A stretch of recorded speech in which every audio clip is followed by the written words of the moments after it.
اللي بنى مصر كان في الأصل حلواني. الفاطميين حاولوا يدخلوا مصر 3 مرات وفشلوا لغاية ما جه عمك جوهر الصقلي سنة 969، والحمد لله ربنا وفقه ودخل مصر. وكانت مصر ساعتها متبهدلة آخر بهدلة، مفيش مدن، مفيش طرق، مفيش خدمات.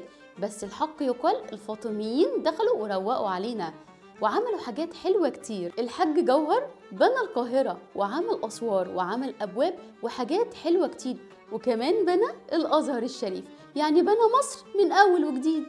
جوهر الصقلي كان في الأصل أرمن واتباع هو صغير كمملوك، والخليفة المنتصر أخده وعينه خادم عنه، واتعلم بنشيفات الحلويات، وبقى الأسطى البريمو عليهم، وخصوصا في الكنافة.